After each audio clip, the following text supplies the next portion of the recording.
ಮಂಡ್ಯ ಹೋದ್ರೂ ಬೇಡ ಅಂತಾರೆ ಹೋಗೋದು, ಅದೆಲ್ಲ ಆಮೇಲೆ ಲಾಸ್ಟಲ್ಲೇ ಮಾತಾಡೋಣ. ಮತ್ತು ನನ್ನಿಂದ ಏನು ನಿರೀಕ್ಷೆ ಮಾಡ್ತಾರೆ? ಮಿಲ್ಟ್ರಿ ತಗೊಂಬರ್ಬೇಕು ಅಂತ ಹೇಳಿದ್ರಲ್ಲ, ಅದಕ್ಕೆ ಕೇಳ್ತಾ ಇದ್ದೇನೆ.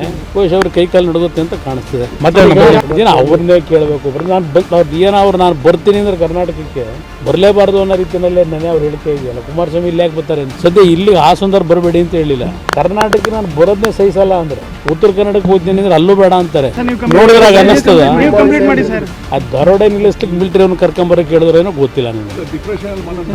ಟೆರರಿಸ್ಟ್ ಆಕ್ಟಿವಿಟಿಗಿಂತಲೂ ದರೋಡೆ ಚೆನ್ನಾಗಿ ನಡೀತಾ ಇದೆ. ನಾನು ಆ ಥರ ನೋಡಿದ್ರೆ ಅನ್ನಿಸ್ತದ ಡಿಪ್ರೆಷನ್ ಇದ್ದೀನಿ ಅಂತ. ಟೆರರಿಸ್ಟ್ ಆಕ್ಟಿವಿಟಿಗಿಂತಲೂ ದರೋಡೆ ಚೆನ್ನಾಗಿ ನಡೀತಾ ಇದೆ. ಆ ದರೋಡೆ ನಿಲ್ಲಿಸ್ಲಿಕ್ಕೆ ಮಿಲಿಟರಿ ಅವ್ನು ಕರ್ಕೊಂಬರಕ್ಕೆ ಹೇಳಿದ್ರೇನೋ ಗೊತ್ತಿಲ್ಲ ನನಗೆ.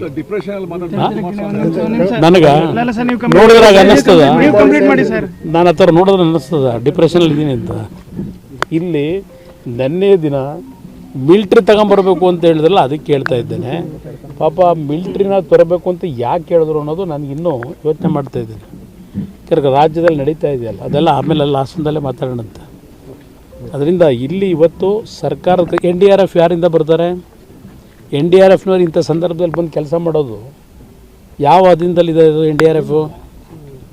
ಇಷ್ಟು ಅರ್ಥ ಮಾಡ್ಕೊಳ್ಳೋದೇ ಇದ್ದರೆ ಕರ್ನಾಟಕಕ್ಕೆ ನಾನು ಬರೋದನ್ನೇ ಸಹಿಸಲ್ಲ ಅಂದರೆ ಮತ್ತು ನನ್ನಿಂದ ಏನು ನಿರೀಕ್ಷೆ ಮಾಡ್ತಾರೆ? ಬರಲೇಬಾರ್ದು ಅನ್ನೋ ರೀತಿಯಲ್ಲೇ ನೆನೆ ಅವ್ರು ಹೇಳಿಕೆ ಇದೆಯಲ್ಲ. ಕುಮಾರಸ್ವಾಮಿ ಇಲ್ಲಿ ಯಾಕೆ ಬರ್ತಾರೆ ಅಂತ ಹೇಳಿ. ನಾನು ಸ್ಥಳ ಪರಿಶೀಲನೆ ನೋಡೋದು ನನ್ನ ಧರ್ಮ ಒಬ್ಬ ಜನಪ್ರತಿನಿಧಿಯಾಗಿ. ಮಂಡ್ಯ ಹೋದ್ರೂ ಬೇಡ ಅಂತಾರೆ ಹೋಗೋದು, ಉತ್ತರ ಕನ್ನಡಕ್ಕೆ ಹೋಗ್ತೀನಿ ಅಂದರೆ ಅಲ್ಲೂ ಬೇಡ ಅಂತಾರೆ. ಸದ್ಯ ಇಲ್ಲಿ ಹಾಸನದವ್ರು ಬರಬೇಡಿ ಅಂತ ಹೇಳಿಲ್ಲ. ಇದೊಂದು ಸದ್ಯ ಇಲ್ಲೂ ಕಾರಣ ಇರ್ಬೋದು, ಏನು ಕಾರಣ ಇರ್ಬೋದು ಇದೇನು ಅವ್ರನ್ನೇ ಕೇಳಬೇಕು. ನಾನು ಬರ್ತೀನಿ ಅಂದ್ರೆ ಕರ್ನಾಟಕಕ್ಕೆ ಬಹುಶಃ ಅವ್ರ ಕೈಕಾಲು ನಡುಗುತ್ತೆ ಅಂತ ಕಾಣಿಸ್ತಿದೆ. ಮತ್ತೆ ಅದಕ್ಕೆ ವೈಜ್ಞಾನಿಕವಾಗಿ ತಪ್ಪಾಗಿದೆ ಇದು. ಎಂಥವ್ರಿಗೂ ಇದರ ತಾಂತ್ರಿಕತೆ ಇಲ್ಲದೆ ಇರ್ತಕ್ಕಂಥವ್ರಿಗೂ ಅದರ ಬಗ್ಗೆ ಅದರ ಅನುಭವ ಇಲ್ಲದೆ ಇರ್ತಕ್ಕಂಥವ್ರಿಗೂ ಇಲ್ಲಿ ಅರ್ಥ ಆಗ್ತದೆ. ಅದರಿಂದ ಇವತ್ತು ಗಡ್ಕರಿ ಅವರ ಗಮನಕ್ಕೆ ತರ್ತೇನೆ. ಗಡ್ಕರಿ ಅವ್ರ ಗಮನಕ್ಕೆ ತಂದು ಇಲ್ಲಿ ಯಾವ ರೀತಿ ಕೆಲಸ ನಡೀತಿದೆ ಒಂದು ಸಲ ಅವರು ಸ್ಥಳ ಪರಿಶೀಲನೆ ಮಾಡತಕ್ಕಂಥದ್ದು, ಅಲ್ಲಿ ಕೇಂದ್ರದ ಹಿರಿಯ ಅಧಿಕಾರಿಗಳನ್ನು ಕರ್ಕೊಂಬಂದು ಇಲ್ಲಿ ಕೆಲಸ ಒಂದು ಸಲ ಏನು ನಡೀತಾ ಇದೆ ಅಂತಕ್ಕಂಥ ನೋಡಬೇಕು ಅಂತಕ್ಕಂಥ ಮನವಿ ಮಾಡ್ತಾರೆ. ಸರ್ಕಾರದಲ್ಲಿ ಸರ್ 3 ಹಂತದಲ್ಲಿ ಪರಿಹಾರವನ್ನು ಕೊಡ್ತಾ ಇದ್ರು. ಮನೆ ಕಳ್ಕೊಂಡ್ರು ಒಂದು ಅಂತ, ಜೊತೆಗೆ ಸಂಪೂರ್ಣ ಮನೆ ಹಾಳಾದ್ರೆ ಒಂದು ಅಂತ. ಈ ಎಲ್ಲ ಪರಿಹಾರಗಳನ್ನ ಸಿದ್ದರಾಮಯ್ಯ ಸರ್ಕಾರದಲ್ಲಿ ಈಗ ಕಡಿತ ಮಾಡಿದ್ದಾರೆ ಅಂತ. ಯಡಿಯೂರಪ್ಪನವ್ರ ಕಾಲದಲ್ಲಿ 3 ಹಂತಗಳಲ್ಲಿ ಅಂದರೆ 1 ಲಕ್ಷ ಪ್ರಾರಂಭಿಕ ಹಂತದಲ್ಲಿ ಫೌಂಡೇಶನ್ ಹಾಕಲಿಕ್ಕೆ, ನಂತರ 2ನೇ ಹಂತದಲ್ಲಿ 2 ಲಕ್ಷ 5 ಲಕ್ಷ ರೂಪಾಯಿಗಳು ಕೊಡ್ತಕ್ಕಂಥದ್ದು ಅವತ್ತು ತೀರ್ಮಾನ ಮಾಡಿದ್ರು. ಆದರೆ ಅದರ ಬಗ್ಗೆ ಇನ್ನೂ ಕಾರ್ಯರೂಪಕ್ಕೆ ಬರಲಿಲ್ಲ ಅಂತಕ್ಕಂಥದ್ದು ಒಂದು ಲೋಪಗಳು ಇದೆ ಅಂತಕ್ಕಂಥ ಹೇಳ್ತಾರೆ. ಇಲ್ಲಿ ನಾನು ಹೇಳ್ತಕ್ಕಂಥದ್ದು ಸರ್ಕಾರಕ್ಕೆ ವಿಶೇಷವಾಗಿ ಕೊಡಗು ಮತ್ತು ಹಾಸನ, ಚಿಕ್ಕಮಗಳೂರು ಜಿಲ್ಲೆಗಳಲ್ಲಿ ಮನೆಗಳು ಬಿದ್ದಿದೆ, ಭಾಳ ಕಡೆ ಮನೆ ಬಿದ್ದಿದೆ. ತಕ್ಷಣ ಅದಕ್ಕೆ ಪರಿಹಾರವನ್ನು ಕಲ್ಪಿಸ್ತಕ್ಕಂಥದ್ದು ಸೂಕ್ತ.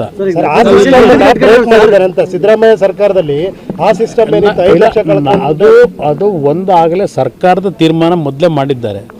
ಆ ತೀರ್ಮಾನ ಹಿಂದೆ ಈ ಸರ್ಕಾರ ಬಂದ ಮೇಲೆ ಅದನ್ನು ವಾಪಸ್ ಪಡೆದಿರ್ತಕ್ಕಂಥದ್ದು ನನಗೆ ಗೊತ್ತಿಲ್ಲ, ಅದು ಚೆಕ್ ಮಾಡ್ತೀನಿ. ನಿತಿನ್ ಗಡ್ಕರಿ ಅವರು ಸರ್ ಈ ರಸ್ತೆಯನ್ನು ಟನಲ್ ಮಾಡಲಿಕ್ಕೆ ಒಂದು ಪ್ರಸ್ತಾಪ ಮೊನ್ನೆಯೂ ಸಹ ನಾನು ಅವರು ಕ್ಯಾಬಿನೆಟ್ಗೆ ಹೋಗೋದಕ್ಕಿಂತ ಮುಂಚೆ ಕ್ಯಾಬಿನೆಟ್ ಮೀಟಿಂಗ್ ಏನಿತ್ತು ಶುಕ್ರವಾರ, ಗುರುವಾರ ಬೆಳಿಗ್ಗೆ ನಾನು ಅವರು ಸುದೀರ್ಘವಾಗಿ ಮಾತನಾಡಿದ್ದೇವೆ.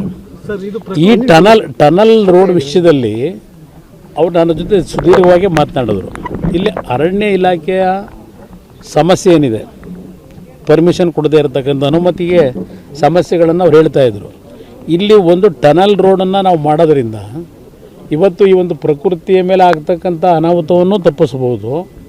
ಮತ್ತು ಮಂಗಳೂರಿನ ಪೋರ್ಟ್ ಏನಿದೆ, ಇವತ್ತು ದೊಡ್ಡ ಮಟ್ಟದಲ್ಲಿ ವಾಣಿಜ್ಯ ಚಟುವಟಿಕೆಗಳು ಆರ್ಥಿಕವಾಗಿ ಕರ್ನಾಟಕದಲ್ಲಿ ಬೆಳೀಲಿಕ್ಕೆ ಅವಕಾಶಗಳಿವೆ. ಎಲ್ಲ ನಾವು ತಮಿಳ್ನಾಡು ಮೇಲೆ ಡಿಪೆಂಡ್ ಆಗಿದ್ದೀವಿ. ಅಲ್ಲಿ ಪೋರ್ಟ್ಗೆ ಹೋಗಬೇಕು ಸರಕುಗಳೆಲ್ಲ. ಇಲ್ಲಿ ಇದು ಮಾಡೋದ್ರಿಂದ, ನಮ್ಮ ಟನಲ್ ರೋಡ್ ಮಾಡೋದ್ರಿಂದ ಮುಂದೆ ಕರ್ನಾಟಕಕ್ಕೆ ತುಂಬ ಒಳ್ಳೆಯ ಒಂದು ವಾಣಿಜ್ಯ ಚಟುವಟಿಕೆಗಳಿಗೆ ಅನುಕೂಲ ಆಗುತ್ತೆ ಅನ್ನೋದು ಸುದೀರ್ಘವಾಗಿ ಮಾತನಾಡಿದ್ದಾರೆ. ಇದರ ಬಗ್ಗೆ ನೋಡೋಣ ಮುಂದಿನ ದಿನಗಳಲ್ಲಿ.